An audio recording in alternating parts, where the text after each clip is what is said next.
Hello and welcome back to the Viet Kieu-ish podcast. I'm your host Min Nguyen, and today is going to be our first, real episode with a guest. And I'd like to welcome my first guest ever, my friend Tina. Hi. Hello, everyone. Hello, Tina. Hi, Ming. How you doing today? I'm good. It's a good Sunday morning, filled with energy. So, Right. yeah, ready to do this podcast. Yeah, I am not a morning person, and she got me up early today to do this. So Yeah, I'm such a morning person because last time we were supposed to record, I think you asked me over at nighttime. And I was like, no, I cannot do nighttime. So that's why we rescheduled to 10 a.m. today. Yeah. So. And now I'm here without breakfast, but it's fine. It's fine. I had a coffee. It's fine, yeah. I had nothing. I had water. Anyway, so today would you mind telling everyone a little bit about, your background? So Tina, just similar to myself, Tina also studied abroad, and we actually have a lot of things in common. We both went to school in America. We're both from Hanoi, and we're also the same age. But Tina has a really interesting story, I think, because you went to high school in Nebraska, right? I did. And then you went to college in Hawaii. Yep.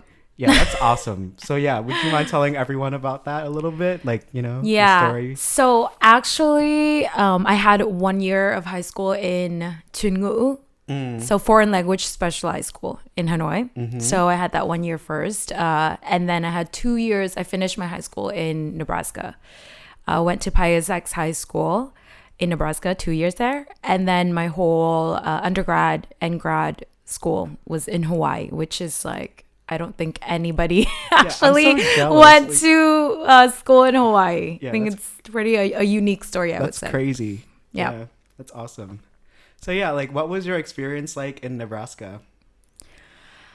My 2 years there were interesting. I wouldn't say it was pretty challenging for me because obviously I went at a really young age. So I went when I was 16. So yeah.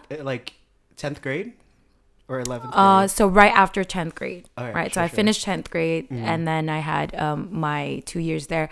And I went when I was really young, and it was my first time ever leaving home and literally moving somewhere else, and it was a country across the world. And I had zero idea. I had no clue about what America was gonna be like.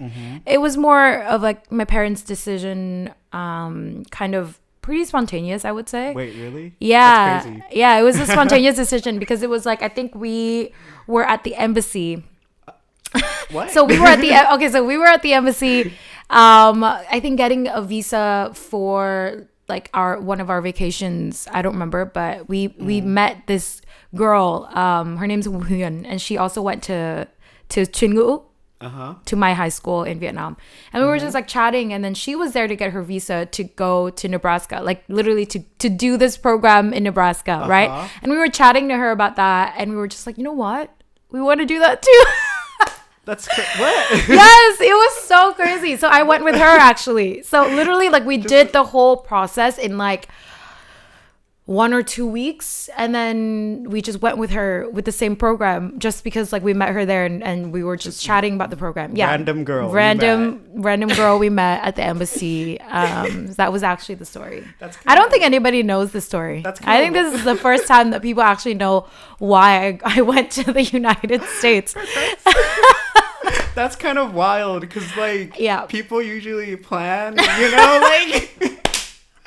No, yeah, my parents are kind of weird, actually. I don't think. Yeah, what the hell? They know. I don't think they planned. It was more we met this girl. They talked, and they were it's cool. I think it would be nice to send our kid too. Just kind of and I feel that's something that says something about Vietnamese culture too. You know what I mean? I feel I feel Vietnamese people, a lot of the time, there was not really research going into something, or True. they kind of go with what other people say. So it says a lot about Vietnamese culture as well. Absolutely. Yeah. Yeah, it's so true. Yeah. So wait, did you want to go to America beforehand, or was it just definitely. Well, my my love for English, the English language in general, because I went to middle school. It was Lê Quý Đôn, and it was also like an English specialized class. So, and I was like always good at English. And then I went ahead and, went to the foreign language specialized school, an A class as well, which is like the English specialized class. So my parents always knew that I was gonna obviously like study abroad in like an English speaking country. But I think that the decision to go to America was just because of that. Like seriously, like it could have been, we never even thought about like, oh, maybe like England, Australia, like whatever. Like it was just straight up, oh, that was an option. Let's go with her so that she has someone she knows to be there with her. And like it was more like that. The decision was definitely more like that. And so that's how I ended up in Nebraska in the first place. Yeah, but at the same time, I would say we did not do enough research. Because it was actually like, the story was funny. It was actually like a false advertisement kind of story. So we went to this center, like basically to help kids study abroad in the States. So it was like so basically we went, and the lady was like, yeah, so Nebraska is the center of USA. And I was like, oh, like it's the center. You know how in Vietnam, when you say center, you say center of Vietnam, it would be like Hanoi or Saigon. Yeah. You know what I mean? This lady was like, this is the center of USA. And we're like, okay, cool, center of USA. No idea, but she meant center geographically. She did not lie. Like physically, geographically, the center. I went there. Oh my gosh. So I landed there. I remember. I landed there and I was like, oh, this is the center of USA. Thinking in my head, like, this looks kind of like in the middle of nowhere. You know what I mean? Yeah. And so I went to an kind of like an all-white Catholic school. It was like a Catholic school. And the thing is, I had no idea about religion. I had zero clue about religion because I think growing up in Hanoi, I would say like... Yeah. No religion classes. Nobody's really religious. Yeah. I think, like, except for the, ancestor worshipping exactly, stuff. Yeah. Except for the ancestor worshiping shit. Like, yeah, true. Sorry, can I say shit? That's fine. But I already said it. It's fine. Really you can beep it. You can beep it. I'm gonna probably swear at some point, so it doesn't matter. But growing up, having literally no idea about religion, Catholicism, anything like that, right? Even Jesus, I had no idea who Jesus was, honestly. Like, I was just, nobody talks about that. The talk of the town has never been religion. Yeah, about religion. Yeah, it's true. Very true. Right. And then I landed there, and the first day of school was mass. Whoa. I had to go to mass the first day of school. So it was, oh my God, I remember. What? Everybody was like in the school stadium. Everyone was in the school stadium. And I remember thinking like, because people were kind of like chanting, basically saying like these like, oh, Hail Mary, like rah, rah, rah, like these Hail Mary things, right? And then there would be like the fathers wearing, like with the Bible, and just like, it was mass, and I had no clue what mass even was, and I remember thinking, oh my gosh, why are people chanting? Why are there old men in dresses and this big book? Like, I was just like, am I in a cult? Like, what am I? That's like a huge like culture shock moment though. Probably huge culture shock. And I was like, oh my God, am I in a cult? I was like so shocked. I was like, and mind you, this is like it's a really big high school, around 2,000 kids. But I think 2,000 kids, and probably 5 were black and 10 were the Asian exchange students. I don't think there were even any like Mexican or Latino kind of kids there. It was just literally the rest, like the 99% were all white. All white. And I remember being there like, oh my God, like this is crazy. But yeah, it was definitely an interesting 2 years of high school. How'd you like get along with the people? Well, I would say lucky for me, I think I didn't really have any language barrier. Yeah, okay. So I think for me personally, and I was in choir Oh, awesome. Yeah, I was actually Nice. I was actually Of in course. choir. Of course. I was actually in choir, and I was like usually like the solo person. You know what I mean? By the way, I forgot to say I met Tina at an open mic. So True. So we both sing, everyone. so we both sing. Yeah, yeah.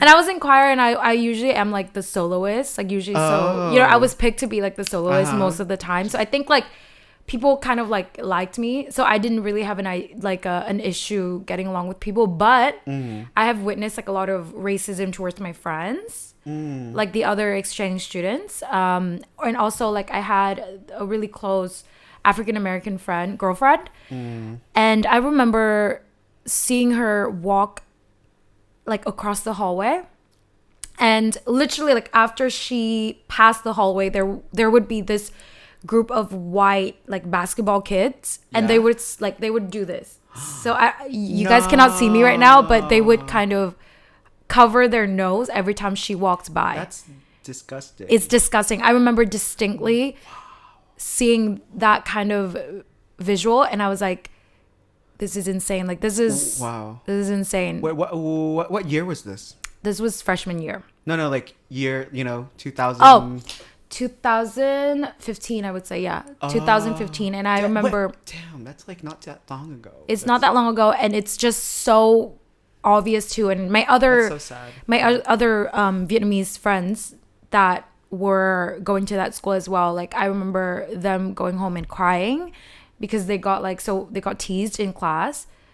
Yeah, so they would be like sitting in class, and those, I think the same guys, honestly, they would have this ruler, and they would like just tap like her back consistently, and even though like she told them to stop, and they just keep tapping her back with this ruler. Yeah, and she would like go home and cry and like telling everyone, and I remember just like, wow, this is America, like holy shit. That's so sad. Yeah, so that was kind of like, and I was lucky enough not to experience those firsthand, but seeing all of my friends experience that really kind of put this rage in me. You know what I mean? Yeah, like I no, was very absolutely. angry. I was very angry for sure. Yeah, that's awful. And I don't think this is talked about enough in the study abroad community. Like things like this, you know. Yeah, maybe let's talk about it. Like, I guess I'll ask more people about this when I have them on next time. Yeah, for sure. Yeah, this is important. Like, I experienced just like a little bit of that, and so what happened? I saw my friends. Well, my friends would tell me stories about like their experiences. So one of my friends was like, he's like smart, and then like he is a computer science major. And this dude came up to him and was like, "Are you good at video games?" And he's like, "No, I don't really play video games." And he's like, "What? You're Asian and you don't play video games?" Like, Shut up. Yeah, and I was like, "Wow." And then for me, someone was like, I was talking. So my school was actually very diverse. A lot of international students, a lot of like Black community, white community, like High school? No, I went to college. Okay. I graduated, and I went to school in Kansas City, Missouri, so not too far from like the vibe of Nebraska, I would say. the vibe of Nebraska. Just like fucking Midwest. Oops, I swear. Anyway, Midwest. Like boring, yeehaw type stuff. But yeah, okay. So one of my, I was like constantly surrounded by like just a lot of like, I had a lot of Black friends basically. Yeah. Because I worked with like, I was in a campus events, and most of the event planning board was like Black. And there was this dude that was like, I think he was friends with one of them. And he was talking about something. I forgot what the topic was, but he was like, "I don't know how you Orientals are." And no way. Yeah, I was just like, I didn't say anything because I was too tired. Like, I couldn't be bothered. But he said, "I don't know how you Orientals are." And I'm like, in my head, I was just like, am I a rug or something? Like, am I a fucking rug? But but like, I can't believe. But like over time, oh my God. Like I had like Black friends, and they would like, they just ask a lot of questions about like Asians and like Vietnamese people in general. And I realized like this stuff that sounds like a little bit, racist, it can come from, a lot of times it can come from like just a lack of understanding. Yeah, because it's because like I realized like he didn't have like ill intent, Right. like behind saying that, because I was like, when I heard him say that, I was debating it in myself, like, this is not malicious, should I even be mad? The You know? Orientals? Yeah, like he said Orient. Yeah, the word Oriental.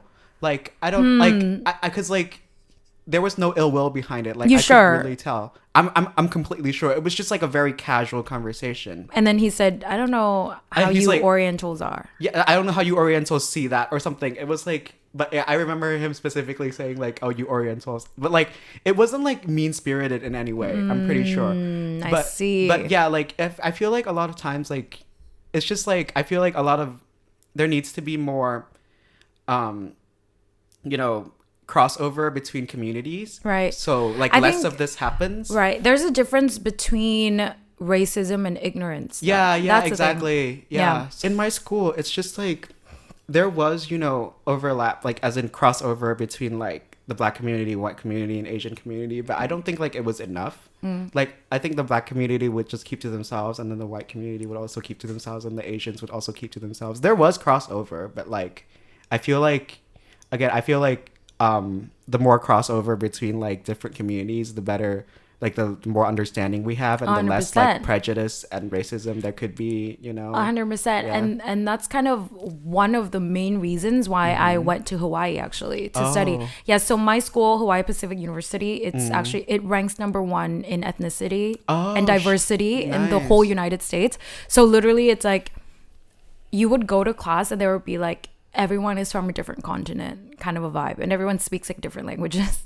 It's super cool, and I That's so love that. cool. I love that so much. I think, yeah, that's why I just really enjoyed and loved my experience in Hawaii, and I want to like promote it because I feel like most people don't really know much about that. True.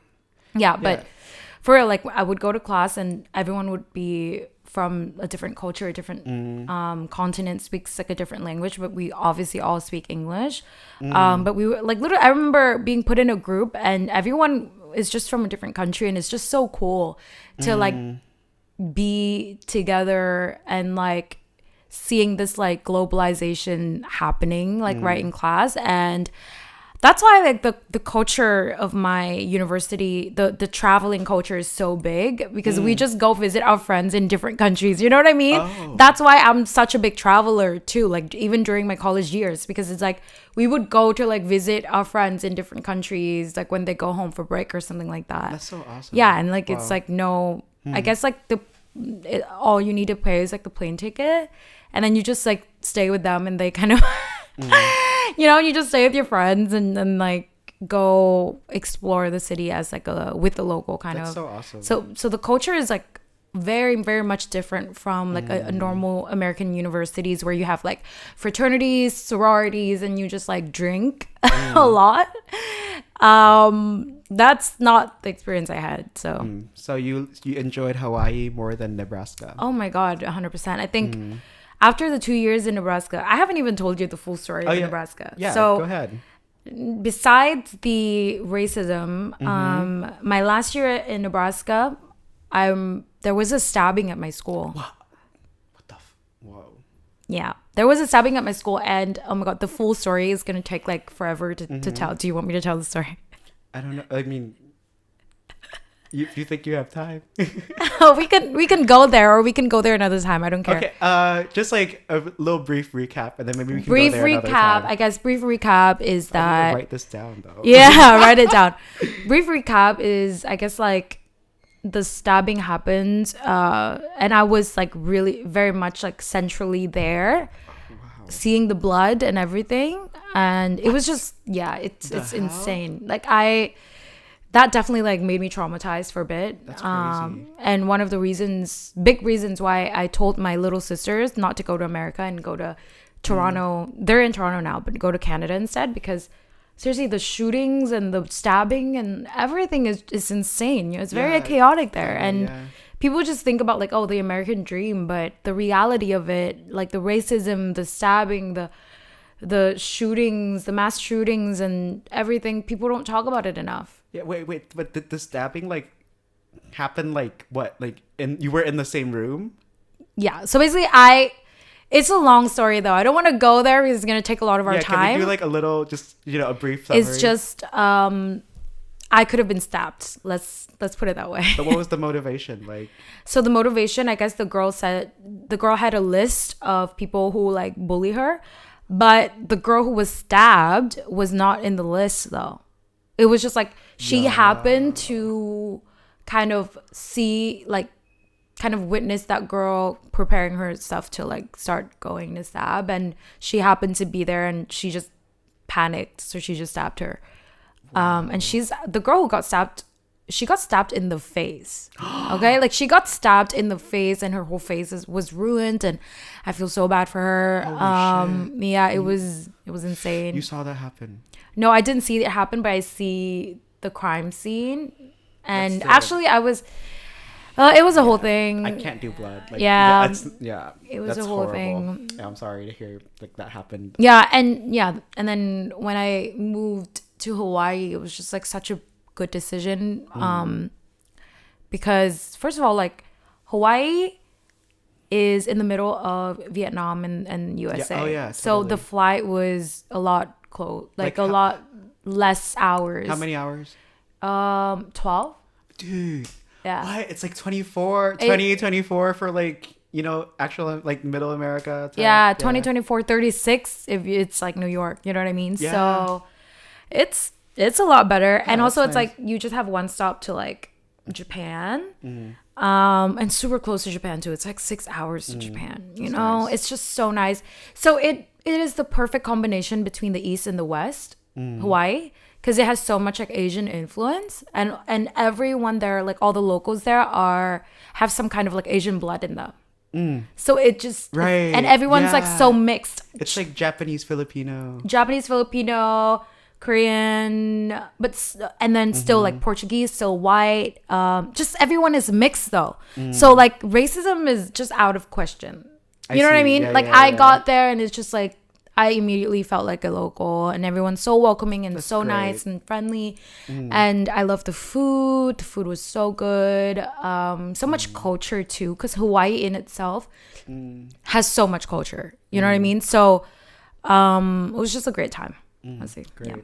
Wait, did you ever feel bored in Nebraska? So bored. Because you grew up in Hanoi, right? So Yeah. that's like a city. Yeah. I grew up in Saigon, so same. Right. And then like, I moved to Kansas City, Missouri, Midwest, Nebraska, also like Midwest vibes, and I was like bored out of my mind. Yeah. I was like Definitely. so sad. Yeah, the Definitely. winters. Like I'm not for the winters. No, I experienced snow for the first time in Nebraska. So, and I was like, oh my gosh, this is my first time seeing snow, and I thought I was gonna love it, and then I turned out to really hate it. I even wrote an essay on how much I hate. I literally. I don't remember like which class that essay was for, but it's literally titled like why I hate snow so much or something like that. But yeah, I really hated it. Yeah. I did not enjoy snow either. I first experienced snow in like Maine or Boston or something like that. And because I visited my friends before starting school actually, and my girlfriend at the time, and I liked snow for like 2 days. I was like, oh, it's so fun. Same. And then it was like gross. Like, it was like just mud and like, just wet and just annoying. But anyway, yeah. So let's talk about Hawaii more though. Like, Okay. yeah, main differences between Nebraska. I think you talked about it already, but like, Yeah. it's I mean, it's a huge, the biggest difference ever, I think. It's like two opposite ends. You know what I mean? Because Nebraska is so middle America. And Hawaii is so progressive. Because I mean, I think the first gay marriage, right, in Hawaii? was in Hawaii, right? I mean, it's so like I'm not quite sure of it. I don't remember, but I remember people flying to Hawaii to get married, like gay people or LGBTQ plus community. Yeah. Flying there to get married. Yeah, and I just really enjoyed that progressive-ness in Hawaii, and just the lifestyle is very different as well. You know, like I don't think anyone kind of growing up in a city like, for example, Hanoi or Saigon would kind of understand that kind of lifestyle. Because it's I think that was my first time being exposed to that kind of lifestyle. And I remember thinking like, wow, people can live like this. Like, it's crazy. Like what? Like, what do you mean? So what I mean is people really do not care about money, power, or status. Oh, that's Like, you so know what I mean? nice. It's like What? the lifestyle is just much like more like spreading love and healthy and like mental health and wellness. And like a lot of people are vegetarian. That sounds so nice. Yeah, it's just like for example, I think, I don't know, maybe the son of the head of whatever department in Hawaii would like be okay with hanging out with, like, I don't know, a waitress. Like, that's completely fine. But I feel like classism is so apparent in Vietnam. Oh, totally. Or big cities anywhere in the world. Yeah, but in Hawaii it's just so not like that. It's like people are fine with living like a life such as like they could be like a waitress forever and that's fine as long as they're happy. Yeah. Does that make sense? Like, I remember meeting this girl, she not girl, lady, okay. She was around like 45, whatever. But she was still waitressing at this beachside restaurant, and she waitressed there, have a good time, and then after her shift, she goes to surf at sunset right in front of the beach. Surf at sunset, have a little snack, picnic with her friend, go home. Just like having a good time and being content with her life being that way. She can still afford it. Like, you know what I mean? That's so beautiful. Like, it's just like a different mindset. Like, it's not hustle culture. It's not like, oh my God, I have to make this much money. I have to like blah, blah, blah, blah. It's not like that. It's more like whatever that makes me happy. That's so chill. Yeah. So it's like a different mindset. And I remember like me and my friends, we would go, like our activity would be like either hiking and just enjoying the view, or like if at night we would have this like we would go to this cliff. Okay, it's like a cliff that overlooks the city. You see like the moon and then the whole sky filled with stars. Like you can see the Milky Way. So we would, yes, you can see the Milky Way and the city on the side. The city on the side, and then the water, like the ocean in front of you. And like we would go to this cliff and we would have like wine, we would have ukulele, we would like sing, have fun, chill, and talk, like deep conversations. That would be kind of like our activity, you know? But like I think in a city it would be more like clubbing and like putting on stuff. That's so beautiful. Yeah. I you know, coming from like Saigon and then to Kansas City, I was so bored, and like all there was to fucking do was like drive around, and that's where I spent my college year. But I got like 1 year in LA where like I kind of like, you know, LA like is more chill than Kansas City, I would say, and there's like more stuff to do, but everything's so far apart. But you know, I got into more chill activities. Like I wouldn't say the same as Hawaii, but like some similar things. Like, you know, I would like prioritize like catching the sunset. Right. I still do that to this day sometimes, but I like LA was what got me into that, because the sunsets in LA are pretty good. But I'm sure Hawaii is like on another level. But no, it is. It's pretty crazy actually. Yeah, but like, you know, I like LA. You know, I got the beach vibes and stuff. Like I kind of loved LA, but I was struggling there at the same time. But anyway, like I also like going to LA was like, I think felt very similar. Like what you explained, where you said like, you know, Nebraska was more conservative, right? And then like, you know, Hawaii was more progressive. Like I felt the same like transition, I would say, because when I was like, my thing is, I was like so set on going to America, and like my family, like I was like begging my parents basically, and they were like going back and forth with it, but like we planned it out and then we did it, and like, you know, when I was living in Vietnam, I was, you know, watching Disney Channel, Cartoon Network, like American YouTube channels. So I had like a very different image of America. And then when I had a very like progressive West Coast type image of America. I feel that. Yeah. And then when you get there, you're in the Midwest. And I was so wrong for this. And it's very similar to what you said, where like, you guys didn't do enough research, because I was like, oh, you know, you get to America and it's supposed to be good. Yeah, it's exactly. Anywhere in America is fine. But like, you know, there's a rule to America. One of my teachers in high school actually told me this, that the closer you are to the ocean, the nicer it is, and the more middle the more boring it is. So, you know, you and I were like in the exact middle. Like Kansas City, I think, is, if you point like exactly in the middle of America, like it's Kansas City. Right. So yeah, and it was so bad and boring, and like the people were so like I ran into a lot of like conservative ideals, and like, you know, a lot of my like, yeah, but I was an atheist at the time, and like people would like make fun of me for being an atheist and be like, what the hell are you? And I had like, you know, I had some Middle Eastern friends, some Indian friends, some white friends, you know, I was friends with like a lot of like different backgrounds and cultures. I also went to an Easter church event just to see how it went, and I had like the similar culture shock to you. But like I knew what was happening, but just to experience it was just, oh my gosh, crazy. I remember they put me in like a religion class. Yeah. And we had to watch a whole abortion. What? And no. Yes. So they showed like a whole video of abortion and like how cruel it is, and like just seeing all the blood and the way that they cut the baby. I was like, and they were like, this is bad, just like telling us like this, like, that's propaganda. It is propaganda. It's actually crazy to look back. At the time I was like, oh yeah, abortion's bad, you know what I mean? Like, you don't know until like until you really have to get out of that kind of world. That's like brainwashing. It is brainwashing. That's how people, I think that's how people like brainwash people, you know what I mean? It's so awful.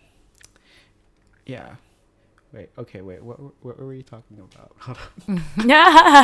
Okay. Wait. Okay. So let's see. Kansas City.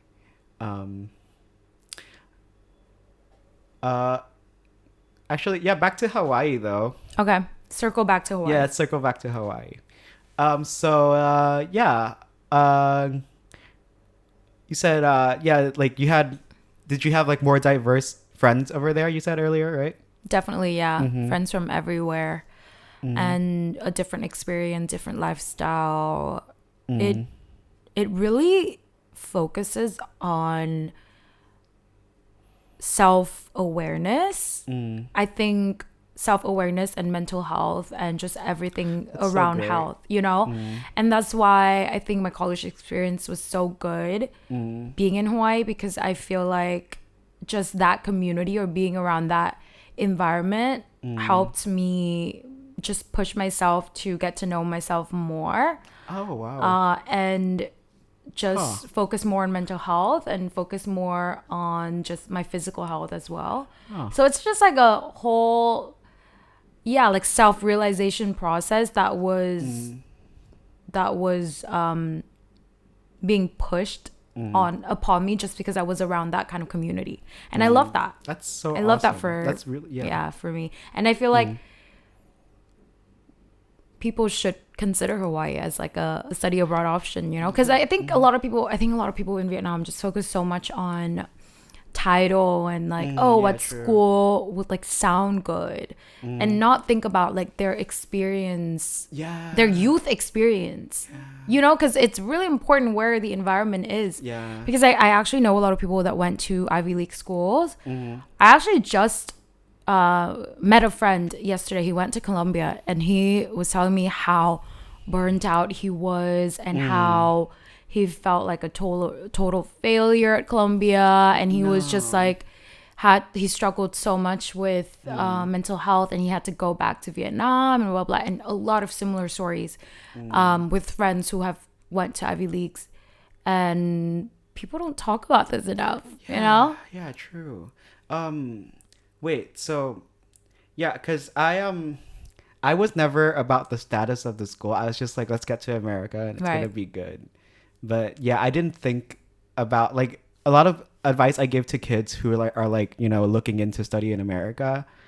I tell them like really research the city you're thinking about, because like I would not have chosen, you know, Kansas City if I had known like how fucking boring it was. Exactly. Yeah. So I think I guess though, just in conclusion, I think it's more like 2 points. So the first point would be like definitely research, like do your research. And the second point I think would also be like you need to think about the environment Absolutely. that you are going to be in. Like, do you want to experience your youth just only studying and doing nothing? Because actually I know a lot of people who study abroad that all they do is just stay inside the dorm and just studying and being stressed out. And I feel like those are the years to experience, to try new things and to meet people and to just explore and just enjoy your life as well. Like, think about those other things too, not just the status or you know what I mean? Like, definitely consider all of the things before you decide to go or study abroad. Yeah, but sometimes it's not up to the children, if you know what I mean. That's very true. Yeah, a lot of these parents, like my parents actually, they tell people, like whenever I tell them I'm bored in Kansas City, they're like, oh, that's good, because you should be considered, like, concentrated on your studies. And like, I feel like parents are willing to send like on purpose send their children to boring boring places, boarding schools. Yeah. So all they have to do is study, and I'm like, that's so bad. That's really like. It's definitely a lot of Asian parents like mentality as well, but I think the younger generation is going to be better. I think, you know what I mean? Like, for example, like I would hope so, but my little sisters, I feel like they would have some kind of a say, and my parents would be okay. You know, I think later on it's going to be a lot better compared to our generation. Yeah, true. Yeah, because like I feel like the younger generation is more willing to like speak up. For sure. But there's still a lot of here and there, like, you know, like there's a spectrum of kids, I'm sure. Like some kids are very, you know.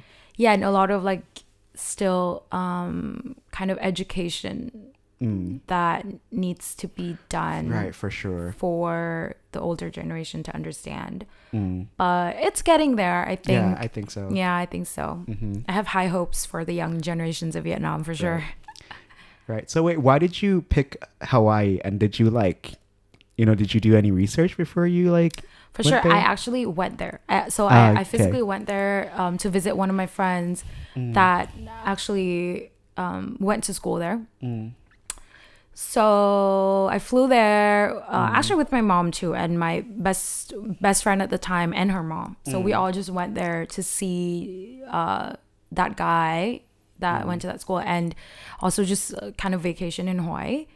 And I visited the school. I met up with the counselor, had a whole like session about what the school's about, blah, blah, with the counselor. And I just fell in love with that school. That's great. And the counselor and Hawaii. So I was just like, this is my top choice. I want to be here. Yeah. Cool. So I literally applied to only one school, actually. I applied to only that school, got this president scholarship. That's beautiful. Yeah. And just went there. Like, no questions asked. Did you get asked. a full ride or? No, it was a president one. It's like the most that they give. Then I got that one. Okay, cool. I think it was like 65 or still great. 70%. Yeah. Oh, awesome. I think, I chose to move to LA after graduating. Like, I had a similar thing where I visited LA, like, to visit my friend. And then I kind of fell in love with LA. So yeah, exactly. I, decided to move I think it's good to, if you had the means, it's good to be there and just experience the city. But if you don't, like, definitely ask people who have been there or do your research, you know? I feel like you said, like, a lot of people wouldn't consider Hawaii. And I feel like I'm just trying to, like, think of, like, why they wouldn't. And I'm thinking, like, a lot of people would assume it's expensive there. You think so? Was it? I would think, because I would assume it's expensive there. But, like, was it actually expensive? Compared to New York City or San Francisco, no. But I think compared to like that's that's a lot. Or LA too. LA, San Francisco, and New York City are definitely more expensive. Oh, okay. But yeah, Hawaii is probably like the fourth expensive, I would say. I see. But like, coming from Kansas City to LA was like a huge shock, like exactly price wise for me. I was like, holy crap. Yeah. And then also whenever I visited New York, God, New York was insane. New York was more expensive than LA. New York is definitely crazy, insane. Like a meal is like 20 something bucks, 30 something bucks. Like that's normal. Yeah.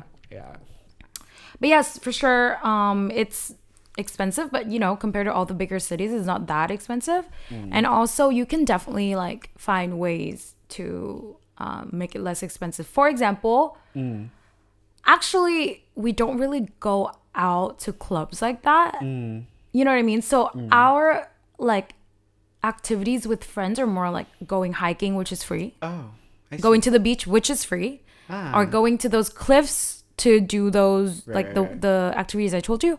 It's free. So it's like it's beautiful, amazing experiences that are free. Do you get me? Yeah. So I don't think, but if you live in San Francisco or big cities, for example, like every single time you step foot outside of your house, you spend money. So people have to think about that as well. True. You know? Nature. I mean, like, yeah, nature. Like, there's a lot of nature in Hawaii. So Definitely. that's why, like, there's a lot of free things to do. Yeah, It's and you fun. walk to places. Honestly, it's living wise, I don't think it's that expensive. Wait, did you have a car in Hawaii? No, but my friends do. Okay, great. So I just ride with them. I know. Did you have a car? Not in Kansas City, but in LA for sure. Yeah, in LA you have to. Yeah, it's like, God, it was so, like, not having a car in Kansas City was frustrating, actually. Because there was public transport, but I'm like, I like being in charge of my own time and not having to, like, look at schedules and, like, run after buses all the time. Yeah. And, like, sometimes I'd be late for class and I have to take a fucking Uber to class and, No. like, waste money. But I got a scooter when I was I in have a scooter too. Wait, where? Shut up! I have a scooter in Hawaii. I had a was like, scooter in Kansas City. oh my god. Wait, so was it like a 50cc scooter that you can drive Yeah, without a license? yes. Was it that Chinese one? Maybe we had the same. I don't Mine know. is like Pronto. I think it's called Pronto. Okay, I had like don't a remember. shitty Tao some like, Chinese shit, and then it got stolen. No I way. forgot to lock it. I left it in the backyard one night, and because like in Kansas City, I lived like on the edge of the ghetto. Like there was this street called Truce, and like east of Truce was where people like would say, you know, it's like the, you know, the more like, you know, like hood area. Okay. And then I was like on like right on like the other side of that. So yeah, I think that's kind of why that happened. But then I bought a new scooter. Oh my and god. then it was kind of bad, and then I couldn't even drive it that much because the winter came. Like a few months after I bought my scooter, and then I moved to LA, and now the scooter is still at the house that I lived in Kansas City, and I never got around to selling it, so it's just sitting. Oh my I have no God. idea. Like I told the guy, like the property manager guy, that I would sell it, and then he was really nice to me. He was really nice for letting He me probably do already that. sold it on his own. I would like fine, that's great. Like, but yeah, I should have taken it to a pawn shop or something in hindsight. But anyway. Yeah. Yeah, but that's that story. So yeah, I think we've talked a lot about experience abroad. Let's move it back to Vietnam. Yeah. Yeah. True. So I recently saw you post on your story about this like super long Facebook post that you posted that like got what 700 something likes. Yeah, and a bunch of shares. I think. Yeah. Like, So yeah, like thousands. Yeah, I actually read through that, and it was about like, you know, I think it was wasn't that like a huge moment of like culture shock for you? For sure. Like, because people were telling you like what to wear, like, and how to dress, right? So yeah. So you want to talk about that a little bit? Yeah. So I guess like I wrote that Facebook post. Isn't it like 7 years ago? I don't even remember. I think it was when I was like 19. I remember when I was 19, angry teenager. But I guess yeah, it's a lot about back then. I think my style was like bohemian, kind of like very Hawaii. Okay, you know what I mean? for Like sure. the more homeless looking, Wait. like elephant pants kind of vibe. Yeah, were you in college by the time? Yeah, I was in college And by you the were time. visiting back? Yeah, and I was like there for a summer or something like that. I see. And I was like very much so like bohemian kind of style. And my mom would always tell me to have to wear something different, like just cover up more and like just wear different clothes. And I was just very frustrated at how, you know, everybody knows, like everybody around me, everybody who's close to me, my parents know what kind of person I am, but they still want me to change my image because they're scared of what other people might think about me or might judge me as. And I guess like that was kind of, and in Hanoi is different too, you know. In Saigon I feel like it's a lot more progressive. But in Hanoi if you wear anything that even just shows like your shoulder, for example, That's annoying. Yeah. oh my gosh, you will have people turn their head around to look at you and stare at you. Like the whole street. Like I would be walking and the whole street, they would like walk by me already and they would like turn their head around and stare at me. And I guess that was the Facebook post. It was just more about my frustration at how our society judges women and just how people dress and just like base their judgment on like who that person is as how they dress. Yeah, you know, that's like so annoying. People like to like judge a book by its cover here a lot. I think. And so that was, wait, what year was that? Because was that freshman year, like after freshman year for you? Yeah, freshman year of college. What year was that? Like 2000 what, like, well, let me think, 2016 or so, 2017, you think? 20, I don't remember, honestly. I think 16. Okay, could be 16 or 17 for sure. Okay, something like that.